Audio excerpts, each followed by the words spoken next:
Welcome into Texans on Tap. I'm Brandon Strange with Charlie Palillo, Josh Jordan. Read their work on sportsmap.com and follow them on X at Palillo and at Josh Jordan 975. Click like and subscribe to support us. Click the bell for notifications so you know when new content drops, especially when we are live after every game this season on YouTube. And if you prefer listening to your podcast, we're on all your favorite podcast apps like Apple and Spotify. So, gents, now that we know what the Texans 53-man roster looks like, we thought this would be a good time to dig into some surprises and wild cards on offense and defense. We'll take a look at some of those NFL.com award predictions, and then we'll make our Texans regular season win-loss predictions. So let's start on offense. Charlie, you said there was no need for a third quarterback. There won't be. Keenum will go to the IR. Tim Boyle gets released. The big headline that everyone has noted was Noah Brown being released. Charlie, what's the most surprising thing to you that stands out on the offensive side and of the roster? And what are some of your wild cards you're looking at? I don't really think it rises to the level of surprise, but Noah Brown is the notable. I mean, he had two monster games as probably the offensive player of the game, non-CJ Stroud category for the Texans last season. But the depth that they have at the wide receiver position and health obviously influenced roster decisions. Noah Brown's dinged up a lot. Yeah, Tank Dell is always going to be an injury concern, but there was no question about Tank Dell being safe. So they opted to keep a veteran in Robert Woods over Noah Brown, who surfaced almost immediately with the Washington Commanders, where he'll get run. So it's probably a win for him. Again, not really a surprise, but that the Texans have cultivated now a very legit and deep NFL roster. The wide receiver room, certainly part of that. That Ben Skoranek was an acquisition from the Rams that Caserio specifically targeted to maybe be a special teams ace, much more than a wide receiver, but they couldn't fit him either. That they carried all the running backs, emphasis on running backs as opposed to fullback. Andrew Beck hurt. Right, he was on the field for about 20% of their snaps, among the leaders at the fullback position in the NFL last season. But if there was a health concern going in, they opt to keep another quote-unquote running back. Maybe British Brooks gets a few snaps lined up in the running back role, fullback type role. He's more the bowling ball among the running backs that they kept. They buy time on Dameon Pierce if that's a roster decision they need to make with him at some point. And one other thing in terms of fullback, if they want a bulkier guy on the field in certain situations, maybe they use a bit of an H-back type guy. Cade Stover, fourth-round draft pick, tight end is the kind of guy you can probably flex to the backfield and line him up at fullback here or there. And Bobby Slowick has a lot of options and alternatives and position groups that he can work with. You just have to make calls with reserve offensive linemen so that Charlie Heck didn't make it for another season. It's not like that should really surprise anyone. It's just a good, deep offensive squad. Yeah, I really thought about it with them letting Noah Brown go. That was one where we thought he was going to make it just because of the contract, but he just wasn't healthy last season. He hasn't been healthy leading up to this season. So I think they looked at it and went, we already have Robert Woods on the roster. We already have an older veteran player. Like, why don't we just go with him? And then we look at the careers of both of those guys. Bobby Trees, Robert Woods, he's had a lot more success in the NFL than Noah Brown. So I think they were like, let's roll with him. He's a good blocker. He knows the offense. He's done this for years. So that makes sense to me. And then they went with the youth movement with the other guys, Xavier Hutchinson, John Mechie. So I like that. Why not roll with your younger guys? They're going to be less likely to be injured typically, and they give you some upside going forward. So that made a lot of sense to me. I think British Brooks making the team was a bit of a surprise. I don't think a lot of people saw the Texans carrying that many running backs on the team. The one I'm most excited about is Cam Akers, obviously. I'm so glad they held on to him. If they need him to step in, I think he could be a plus for this team. Hopefully they don't. Joe Mixon, we haven't really seen him, but we're expecting him to be an upgrade this year. So those were some of the things I was looking at there. And the depth of the O-line, I like that you got Kendrick Green back. You still have Kenyon, of course. You're hoping he'll be your starter. Jarrett Patterson, you got to see him last year. I just feel like if you have some issues with your starters on O-line, you have some players that at least you're a little more familiar with this year that you think can get the job done. Yeah, surprises to me, I think, are Damian Pierce making the roster, which ties into one of my wild cards, which is Cam Akers. I agree with you, Josh. Like we've seen flashes a few times in the preseason, as opposed to Pierce, who we haven't really seen many substantial flashes since his rookie season. Another wild card for me is going to be Titus Howard. Just how healthy can Titus Howard stay this season? Because I think his health will factor into their success on the O line. Let's go to the defensive side of the ball. Obviously, not ideal is Christian Harris going to the IR and Denico Autry starting on the suspension list earlier in the year. I'm not sure how many surprises there are on this side of the ball, Charlie, but give me your maybe notables, I guess, and then wild cards from the defensive side of things. Yeah, again, nothing that clears the bar of stunning. Desmond King and CJ Henderson, a couple of defensive backs with chops in the league, but Henderson, talked about him last week, a 9th overall pick, but was another flop at Jacksonville and nondescript at Carolina. So he was given a chance here, but he didn't make it. Mike Ford, who they signed as a free agent from Cleveland, just couldn't make it because you're not carrying 12, 13 defensive backs. Desmond King not making it, I think, is also reflected in them carrying Pierce and Steven Sims, right? 2 return guys. Did Desmond King muffing that one punt in a preseason game doom him? I don't know, but it's not like he was so safe as their slot corner that one bad moment did not factor into the debit column against him. I think clearly the weakest unit of the defense at this point is linebacker. Christian Harris, notably, I think their most athletic linebacker. That's a significant loss. But linebacker in today's NFL is the least important of the 3 levels because you face very few sledgehammer running games where you need 3 linebackers chasing side to side and making tackles left and right. Alshire should be the anchor. 2020 is okay. And, you play nickel a lot in the NFL. You play nickel more than you play base defense. So if you have 2 linebackers who are all right until you get Christian Harris back, then the defense should be all right. For me, I'm going to look at the secondary a little bit. Kalen Bullock, your 3rd round pick out of USC, looks like he could start. I mean, that appears to be the case. When Petrie goes down and plays the slot, we're seeing Bullock back there with Jimmy Ward at safety. And then you look at Lassiter at corner. They may have just drafted 2 rookies that are going to be starters that are going to play a big role here. We know that with Lassiter, but with Bullock was, I think, a bit of a surprise, but he gives them something that they haven't really had, a rangy guy that can really run and play deep and cover. And we saw him force that fumble in the Hall of Fame game. So I'm really liking, looks like they may have nailed this draft. When you get 2nd and 3rd round picks that are going to come in and contribute like that, that's pretty impressive to me. So, I mean, as far as defense, that's mostly what my big takeaways are. Yeah, for me, I think a wild card here is Jimmy Ward. If they can get a good year out of Jimmy Ward, and if Lassiter can hold his position down, I really think that could be all the difference is having a healthy, productive Jimmy Ward on defense. So that definitely is my wild card. We teased it in the open. NFL.com posted some early award predictions. For MVP, they have CJ Stroud. He got enough votes to be tied for 2nd. For Defensive Rookie of the Year, Kamari Lassiter. There you go. They're on the same page as you are, Josh. He gets a single vote, which is good enough for 6th place in Defensive Rookie of the Year voting. And then Coach of the Year, D'Amico Ryans 1st. So, guys, give me your thoughts on those early NFL.com predictions. I'll start with Coach of the Year. I think it's going to be very tough for D'Amico Ryans to win Coach of the Year unless the Texans have a monster year. And I'm talking 13-4, 14-3 type stuff. They won the division last year, right? And you have your franchise quarterback. If the Texans have a monster season, hey, CJ Stroud's going to get into the MVP conversation. I think Coach of the Year typically leans toward a coach who takes over a lousy team and gets it pretty good immediately, or a surprise team. Remember now in the NFL, as many years as not, a team goes from last place in its division to 1st place in its division. That's a likely candidate.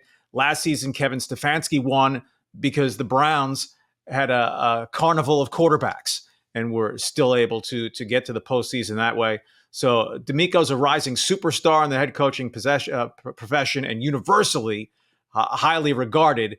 But from his baseline of having gone 10-7 and won the division last year, boy, to take a leap forward, it's going to take a lot of work given the Texans' schedule. Yeah, I wonder if, sometimes in baseball where you'll see a guy won't make the All-Star game the first time he has a great first half of a season, they kind of make him wait a year. I think it's a crime that D'Amico didn't win it last year over Stefanski. I mean, too bad they do all that voting before the playoffs when the D'Amico completely outcoached him and they just ran him off the field. So I wonder if D'Amico has another really good showing with the Texans, that they're like, all right, we probably should have given you this last year, so here it is for this season. But yeah, I think D'Amico's got to be in the conversation there. Lassiter, man, that would be incredible if he was actually in the conversation for Defensive Rookie of the Year, because you already got Stingley on the other side. I mean, that would mean the Texans are just nasty on defense. So that would get me pretty excited. And then the CJ Stroud one, it depends on what sportsbook you're looking at for MVP. He's either second behind Mahomes or he's tied for second with Josh Allen. So it wouldn't surprise me if CJ Stroud pulls that off, but beating out Patrick Mahomes, that's a pretty tough challenge there. And Josh Allen, he just racks up the stats. And I could see it being real easy for Josh Allen to win it this year, because with Stephon Diggs leaving and Gabe Davis leaving, if he somehow has a magical season with all his best targets leaving the team and he has a great year and leaves the Bills to another big season, I just think the challenge is harder for Josh Allen because there's not nearly as much around him as there used to be. So I could see him getting a lot of votes if he has a big season. Remember, Mahomes didn't win it last year.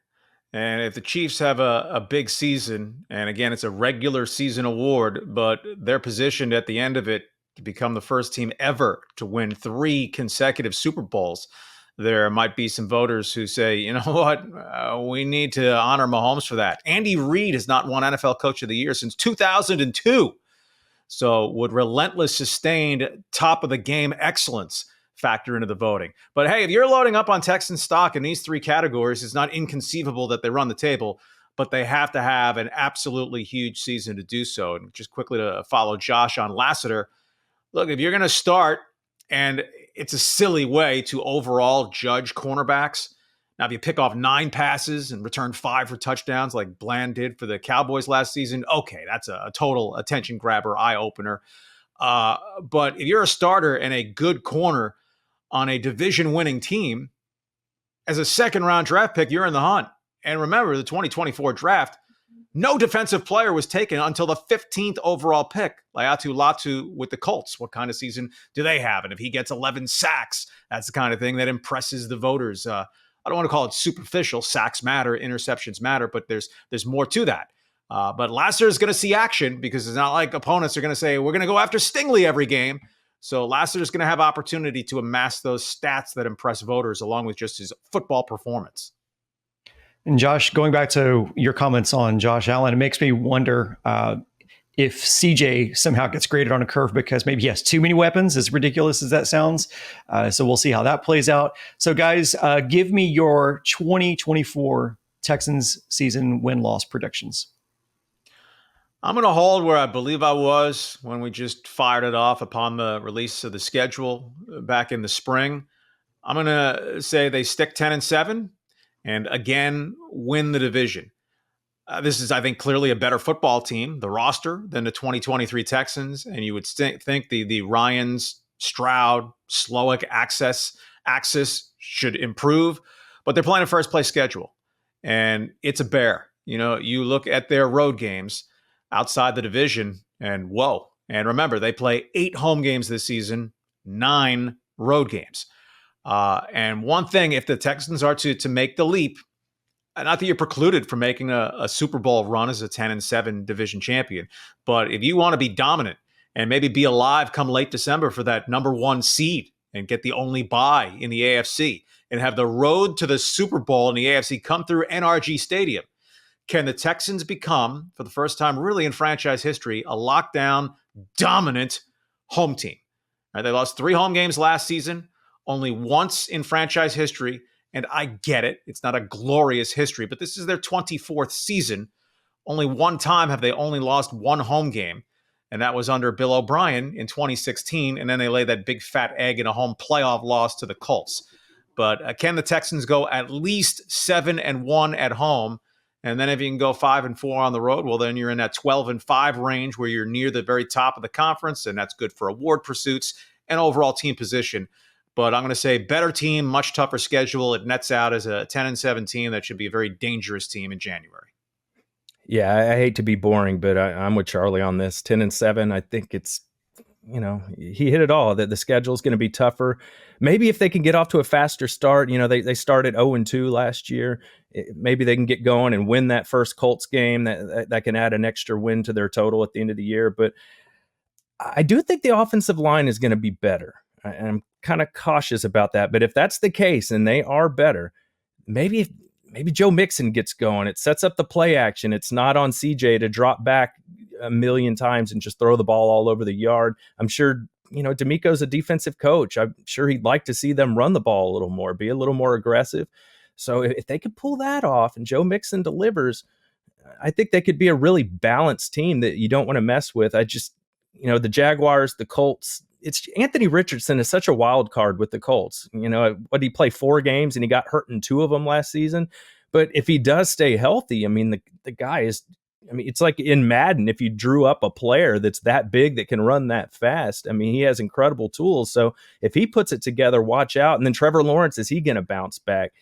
I think I'm not too worried about the Titans unless Will Levis takes a big step forward here this year. But yeah, I think about 10-7 for the Texans. I'd be fine with that. Win the division, and we'll go from there. If they want to be in rarefied air near the top of the conference, they better be a firecracker explosive out of the gate. The first 3 quarterbacks the Texans face are Richardson, who did beat them last season, Caleb Williams with the Bears in his second NFL game, and then Sam Darnold. The quarterback slate, games 4 through 17, a bit tougher on the degree of difficulty meter. So if they can win those 3 games, it's also hanging 2 early road wins on the ledger. But opportunity knocks loudly for this franchise. But people shouldn't be down on them if the record is not phenomenal, because strength of schedule in the NFL is an important factor every season. Last season, it favored the Texans wonderfully. This season, on paper, right? You never know how the form chart will play out. But on paper, I'm not going to say a brutal schedule because other teams have comparable. And being in the AFC South, right? They should go 5-1 in the division, at least, if the Texans are Super Bowl contenders. But it's a 17-game grind, and that 8 home, 9 road is not typically helpful.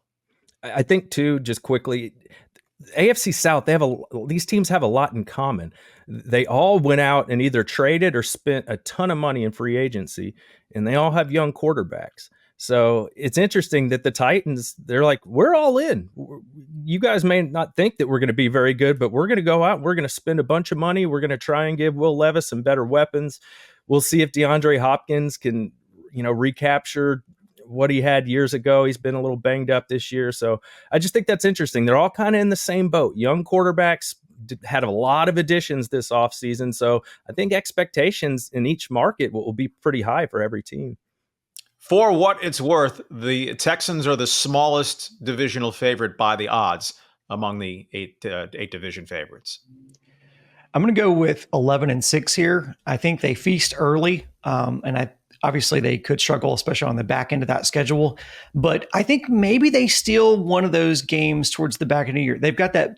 They've got the Chiefs on Chris, and yeah, they're at the Chiefs, and then the next game is Christmas where they host the Ravens. I think they steal one of those 2 games. And I think that's the difference. I think 10 wins is very realistic. I'm going to go a little bit homer, and I'm going to say they steal one of those games against either the Chiefs or Ravens. And I think that's the difference between 11 and 10. I'll give you guys the final word. I think I offered mine at 10-7. If forced to play over or under, right? The Vegas number is 9.5. If our number is 10, so you have to go over under. I would go with the over and take the dice roll that this is the season in their 24th season. Maybe they finally get to that AFC Championship game.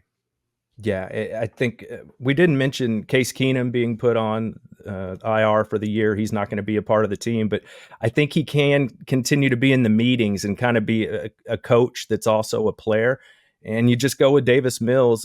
You did bring that up for sure, Brandon. And if you're stuck and you need him for a game or two, I think you might be okay, especially with the good defense. If he can just kind of steady the ship. You have great offensive weapons, so you should, in theory, be able to run the ball a little bit when you run out Diggs, and Nico and Tank Dell. Defenses will have to respect that. So hopefully it doesn't come to that, but I at least feel like Davis Mills, he's top half in the league of backup quarterbacks. So hopefully that's a security blanket that you never have to use. Well, that's going to be it for this episode of Texans on Tap. Just a reminder, we will be reacting to every game this season live following the conclusion of each game, and we hope that you all join us for that all season. You don't have to wait that long to get your Houston sports fix, though. Make sure you're subscribed to this channel, Sports Map Texans, and our sister channel, Sports Map Houston, and the three of us will have a brand new episode of our Houston Astros podcast called Stone Cold Stros. We hope to see you then. Until next time, go Texans.